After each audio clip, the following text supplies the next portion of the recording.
Moi, je suis un jeune de la diaspora. Moi, je suis né, j'ai grandi en France, donc j'ai passé toute ma vie en France. Mais mon père, les sacrifices qu'il a fait, aujourd'hui, moi, j'ai jamais pu les faire. Par exemple, mon père, quand il est arrivé en France, le racisme était banal. On pouvait les traiter de négro, sale négro, qu'est-ce que tu fais là, des choses comme ça. Nous, on l'a jamais accepté. On s'est même retrouvé un moment à dire, aujourd'hui, les gens ici nous considèrent comme des Français, alors que nous, quand on était en France, nous, c'était les Français, c'était les autres. Nous, on a toujours été considérés comme des immigrés. Tu peux arriver en France aujourd'hui et te retrouver à dormir sous les ponts, alors que de l'époque de mes parents, c'était inconcevable. Peu importe d'où tu venais en Afrique, tu étais africain, on te prenait en charge jusqu'à ce que tu puisses, toi, t'en sortir et puis prendre quelqu'un d'autre à ta charge et puis ainsi de suite. C'était ça. Aujourd'hui, tu arrives en France, tu vois des gens qui dorment sous les ponts, des gens qui dorment sous des tentes. Aujourd'hui, on les appelle même plus des immigrés, on les appelle des migrants. J'ai une personne qui est passée par la Libye, qui a souffert en Libye, qui a vu des morts, qui a échappé à la mort, même elle-même, cette personne-là. Quand elle est arrivée en France, la première chose qu'on lui a demandé, que les gens qui sont restés ici au Sénégal lui ont demandé, j'ai besoin de temps, j'ai besoin de temps. Personne ne lui a demandé comment ça va, ça n'a pas été trop dur le chemin. Alors que cette personne-là, moi j'ai discuté avec elle, je peux vous dire que cette personne-là, elle est traumatisée.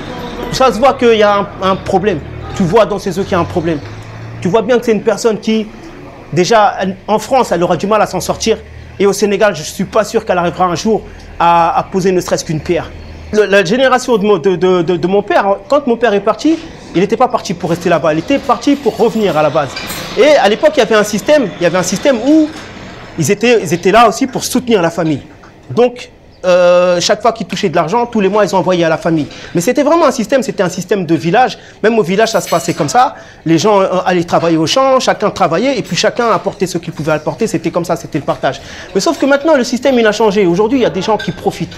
Et aujourd'hui, tu as des gens qui ont des bonnes situations ici, en Afrique, et qui fuient parce qu'ils sont cloîtrés dans ce système qui n'est plus le même que celui de nos parents. Aujourd'hui, il y a des gens qui profitent. Tu vas être dans une maison, tu vas vouloir t'en sortir, tu vas passer des diplômes, tu vas travailler pour pouvoir atteindre un certain niveau de vie.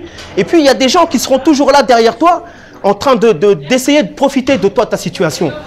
Et c'est ça qui fait parfois, il y a des gens qui quittent cette situation-là, cette bonne situation-là, pour quitter tous ces problèmes-là. Aujourd'hui, le problème de l'Afrique, c'est l'hypocrisie. On n'arrive pas à dire à celui qui ne veut pas travailler que si tu vas avoir comme moi, tu n'as qu'à travailler comme moi. Moi, je me suis sacrifié. Tu arrives là-bas, c'est toujours les mêmes problèmes. Alors, il faut que tu m'envoies tant parce que j'ai ce problème-là. Il faut que tu m'envoies tant parce qu'il y a un mariage, un baptême. C'est compliqué. Mais moi, je pense que... Bon, après, c'est peut-être facile à dire. Mais quand on fait des sacrifices... Eh ben, on y arrive forcément parce qu'il y a des gens qui arrivent, ils ne sont jamais sortis d'Afrique et pourtant, voilà, ils arrivent à s'en sortir. C'est des personnes qui ont au moins eu le courage de le faire parce qu'il y a des gens aussi qui ne se donnent même pas la volonté de faire ça, d'essayer de tenter quelque chose parce qu'ils savent déjà en fait le cheminement par lequel ils vont passer. À quoi ça sert que je travaille puisque de toute façon, moi j'ai envie d'aller en Europe. De toute façon, il y a mon frère qui est déjà là-bas, il va m'envoyer 30 € tous les mois ou 50 € ou 100 € tous les mois. Donc à quoi ça sert que je travaille pour gagner peut-être moins parce que quand on travaille au Sénégal aussi parfois, on travaille pour, disons, voilà, les salaires ne sont pas souvent très élevés. Donc il faut être pragmatique et voir déjà par rapport à là où on vit, ce qu'on peut gagner et ce qu'on peut faire avec ce qu'on gagne. Et le mode de vie aussi, c'est important parce que tu ne peux pas gagner un salaire sénégalais et vouloir vivre comme en France. Il y a des réalités aussi au Sénégal. Tu peux pas, par exemple, si tu gagnes, même quand tu gagnes 130 000 francs par mois, tu ne peux pas espérer avoir un appartement avec, je ne sais pas, 3 pièces, 2 chambres, un salon, des choses comme ça. Les gens ne savent pas aussi les sacrifices qu'on a fait pour venir en vacances. Parfois, on peut se priver pendant, je ne sais pas, 2 mois, 3 mois, mettre de l'argent de côté et venir tout dépenser d'un coup pendant un mois au Sénégal, quelque chose qui pourrait carrément subvenir à nos besoins pendant 1 an.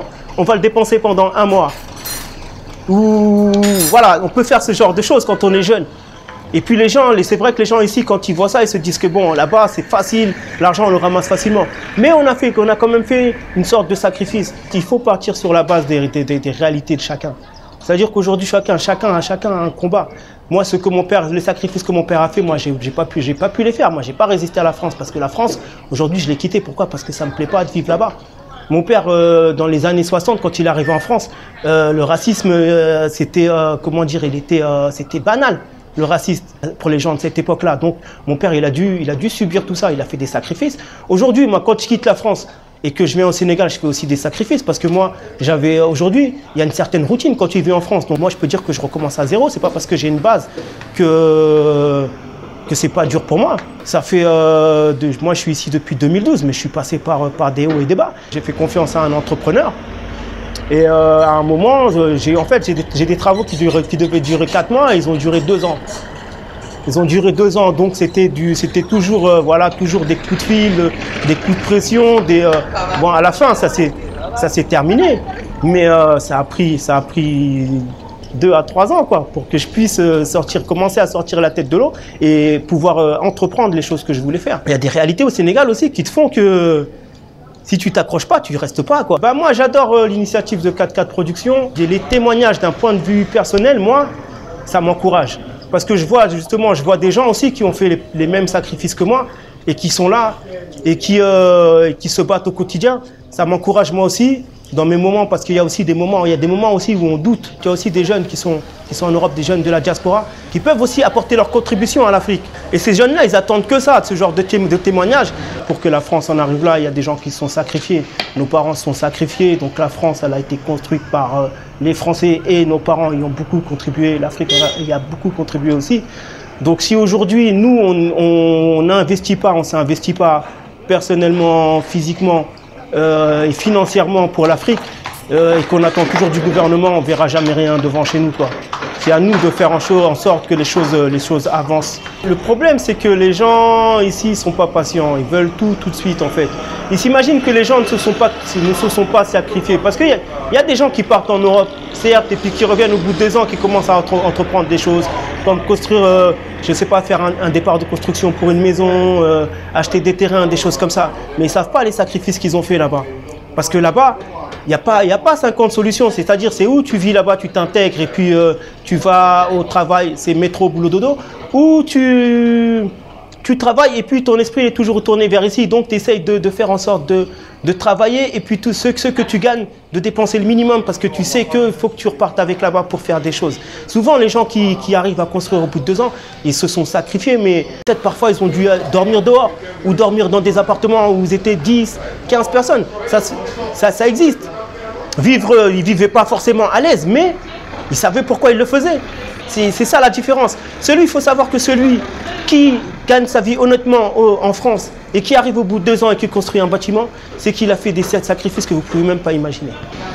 Moi, ce qui me choque parfois, c'est ceux, par exemple, qui se disent qui veulent rien faire. Qui se disent que non, moi, si ce n'est pas l'Europe ou si ce n'est pas les États-Unis, ça ne sert à rien. Ça me choque. Pour essayer de faire quelque chose, ne serait-ce que même commencer en bas. J'ai des exemples dans ma famille, des jeunes qui ont commencé maçons, aujourd'hui sont entrepreneurs. Et demain, ils laisseront une entreprise de bâtiment à leurs enfants. Mais ils se sont sacrifiés. Ils se sont sacrifiés, mais ce sont violemment, quoi, parce qu'on a le même âge et on n'a pas la même condition physique. Parce que c'est des métiers ils ont commencé dans des métiers très durs, mais ils n'ont pas lâché. Aujourd'hui, ils gèrent des équipes de jeunes, ils ont des apprentis qui forment, ils donnent des formations à des jeunes. Et puis maintenant, ils construisent des immeubles, ils construisent des maisons individuelles, des choses comme ça. Et se sont sacrifiés, certes. Peut-être que ça a été dur, peut-être que ce n'était pas la vie qu'ils auraient souhaité, mais au moins quand ils partiront, leurs enfants ils seront un palier au-dessus. Quand tu fais des sacrifices, c'est pour à un moment acquérir une certaine liberté. Et quand tu arrives à ce niveau de liberté, chacun le voit à sa manière. Il y a des gens, par exemple, qui iront acheter une voiture. Parce qu'il a toujours rêvé d'une voiture et s'est battu pour ça. Aujourd'hui, il est fier d'avoir pu acheter une voiture. Aujourd'hui, il est fier de ça. Tu as des gens qui vont penser plutôt le long terme. Parce qu'une voiture, c'est des dépenses. Une voiture, ça, voilà, faut la faire vivre. Il y a des gens qui vont se dire que moi, mon premier salaire, je vais acheter un terrain. Hein, et puis, je vais commencer à construire dessus. Je vais construire ma maison. Quand j'aurai ma maison, là, peut-être que je commencerai peut-être une autre vie où je profiterai, j'achèterai du matériel, des choses comme ça.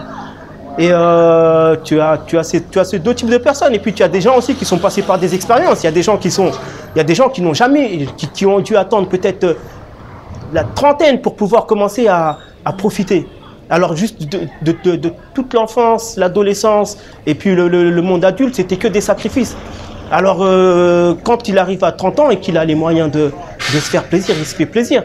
Après, peut-être que ça prendra un peu plus de temps pour revenir à la réalité, de se dire que bon là, il faut que voilà, il faut que je m'achète une maison, il faut que je me marie, il faut que je fonde une famille, des choses comme ça.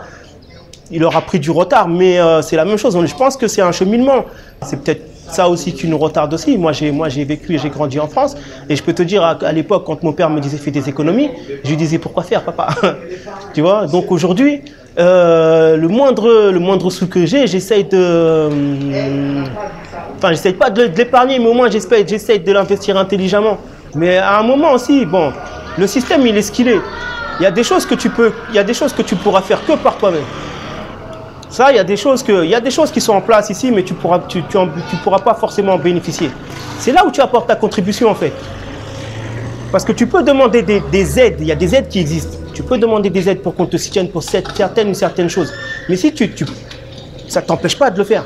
Mais si on ne te donne pas ces aides-là, mais il faut quand même que tu fasses ce que tu as envie de faire. Quand tu es un enfant de la diaspora, il faut toujours penser aux racines. Il faut penser à ce que nos parents ont fait pour nous attacher à ces racines-là. Quand tu nous laisses un héritage, par exemple, il faut toujours penser à ça. Et à un moment, il faudra bien que quelqu'un fasse le sacrifice de venir contribuer pour faire en sorte que ça ne meure pas, quoi, que ça continue, et puis le laisser à nos enfants, et ainsi de suite, quoi. Parce que nos parents, ils n'ont pas quitté l'Afrique parce qu'ils voulaient emmener tout le monde là-bas. C'était juste une transition. Surtout toutes les personnes qui pensent que c'est une bonne chose et c'est une bonne initiative à soutenir surtout 4x4 Production pour les aider à faire évoluer, évoluer le concept en Afrique et dans la diaspora même.